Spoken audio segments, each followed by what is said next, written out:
Welcome back, everybody. My name is Sean Lucas, and if you're like me, your YouTube feed is filled with pandemic news and the state of the stock market and economy, and in general, just a bunch of negativity that's going on around the world.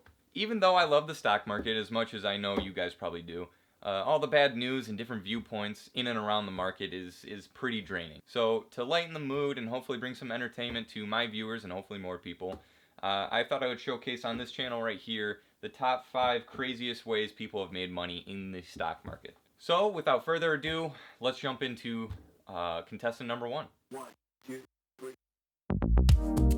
Now starting off with somebody who doesn't need any kind of free advertisement, well, because he's dead, or at least I hope so. Not because I don't like this person, but because if he was still alive, he'd be over 143 years old. Jesse Livermore. Jesse Livermore. Pronounce his last name. Is that how you say it? Livermore? Livermore. Oh my god. Livermore. Livermore. Jesse Livermore. Now, Jesse began trading in the early 1900s, and he actually made the trade of a lifetime. Over the course of his whole career in the stock market, he was specifically known for shorting the market. The first documented attempt by Mr. Livermore to short the market was selling Union Pacific right before an earthquake that struck San Francisco in 1906, that's for sure. The earnings from that first trade equals right around $305,000 in today's money. But that isn't it. In 1907, Mr. Livermore shorted the market again, bringing home $1 million, which set him up perfectly for his biggest bet yet. During the Great Crash of 1929, in September, Mr. Livermore shorted the entire stock market, ended up bringing home a whopping $100 million, which in today's money would be right around $1.4 billion. But of course, in typical trader fashion, just 5 short years later, Mr. Livermore went out bankrupt doing the thing he loved the most, which was trading. Alright, now moving into our second contestant, we have Andy Krieger. Andy was trading in the stock market in the 1980s, so, and if you know basic stock market history at all, you kind of know what has happened in the 1980s. And if you still don't know what I'm talking about, or can't seem to remember, or you just don't care at all, I am talking about Black Monday. Now, Sean, what is Black Monday, you might be asking? Black Monday occurred on a Monday, of course, October 19th of 1987. When the Dow Jones lost almost 22% in a single day. The event marked the beginning of the global stock market decline, and Black Monday became one of the most notorious days in financial history by the end of the month. Most of the major exchanges had dropped more than 20%. So think of it similar to what has happened with our pandemic right now, but happening in the course of one day. And after the Great Crash, a lot of investors and speculators, or people that were just scared in general, started moving their money into safer currencies, or ones that just suffered less in general. This made Andy realize a few different things: supply and demand, balance, and under and overvalued currencies. And in this case, the currencies that people were moving to. One currency that Andy really focused on was the New Zealand Kiwi. Andy was so confident that he wanted to be more leveraged, and he actually used options to short the Kiwi. Now, I've seen it written down in a couple different places, but there was no confirmation that this next part is actually true.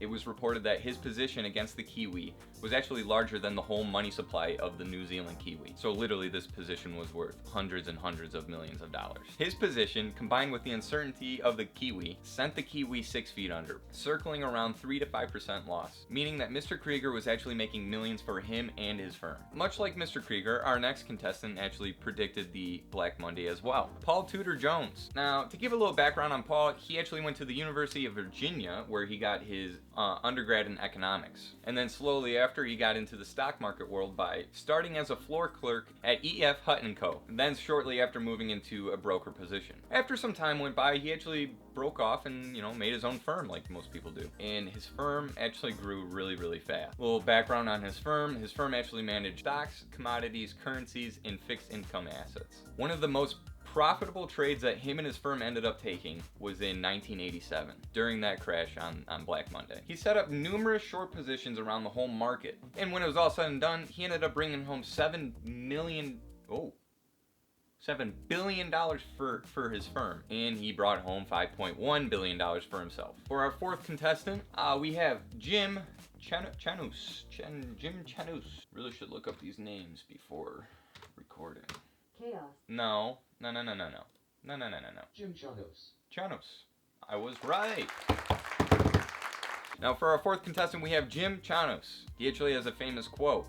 Quote, "I have seen more stocks go to zero than infinity," end quote. Which is honestly pretty funny because it's very common. Now, a common theme that I'm seeing here is that all these guys are working in the 80s, pretty much, besides, Jesse Livermore. Jim's big claim to fame is when he found an insurance company falsely reporting sales and income. He actually made an amazing short position that actually set him up for his next one. To do this, he actually had to set up his own hedge fund named Kinko's. That is not how you spell it. Kinko's. Watch, that's gonna be it. Give it to me. Come on. Kinko's. No, it's not what I thought it was at all. Anyways, his own hedge fund named Kanikos, which is actually cynic in Greek. Now, something that is important for this story right here, during this time in 1985, the SEC actually started allowing mark-to-model and mark-to-mark accounting for all these big energy corporations. To explain what those accounting methods are, let me show you guys. Mark-to-model is a pricing method for specific investment position or portfolio based on financial models. This contrasts with traditional mark-to-market valuations, in which the prices are used to calculate values as well as the losses or gains on positions. And this would be mark-to-market. Mark-to-market or fair value accounting refers to the accounting for fair value of an asset or liability based on their current market price, or the price for similar assets and liabilities, or based on another objectively assessed fair value. So basically what that means is that those companies could use their current value of their future profits and add those to their accounts. You see the issue here? Well, so did Mr. Chanos. Mr. Chanos and company actually ended up positioning themselves well against this little issue here, and actually made the official trade when the CEO at the time had to step down due to family issues. And we all know there were no family issues. The result of this big trade ended up being a whopping $500 million profit. And for our final contestant today, I really wanted to pick somebody that stood out to me. And for our fifth spot, we're going to be covering the story of David Tepper. David Tepper. A common theme for a few of these people in my list is that they were top traders, speculators, and investors for major firms. And Mr. Tepper's story isn't any different. Soon after getting his MBA, he ended up working with Goldman Sachs, and that was in 1985. After realizing that he was being held back and he could do more on his own, he left Goldman Sachs and, you know what, made his own firm, which again is not too uncommon for these people in this list. Now, during this time, the financial crisis of 08-09 had just occurred, and while people were focused on that, the successful people that came out of that whole situation, like David, focused on the long game. And he ended up making one of the riskiest plays that the stock market has ever seen. But obviously, with huge risk comes with huge rewards. And if you're following along, you probably understand where I'm going with this. The cool thing about Mr. Tepper was that he had a contrarian viewpoint on the stock market and the banks. That not only would the banks go back to normal, but they would rally even higher than before. Around February 2009 is when Mr. Tepper decided to start buying common shares of big banks. Now, it was reported that Mr. Tepper and his firm started taking huge positions. Some of them were Citigroup at 19 cents to the dollar and Bank of America at 12 cents to the dollar. And after taking those positions, he ended up waiting, and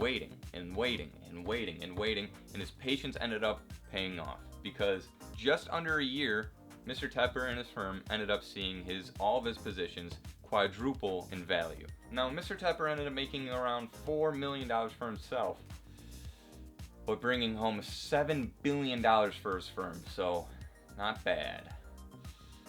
Not bad at all. Now, that's going to be it for me on this one, guys. I hope you guys really enjoyed it. Now, originally I wasn't going to make this video, but after thinking it over for a little bit, I realized that I did like this video idea, and that's really all that matters. Plus, I thought it'd be nice for people to watch as entertainment, as I don't think the word distraction is the correct word at this current time. And also, obviously, I didn't know all these stories from the top of my head. I actually had to look them up.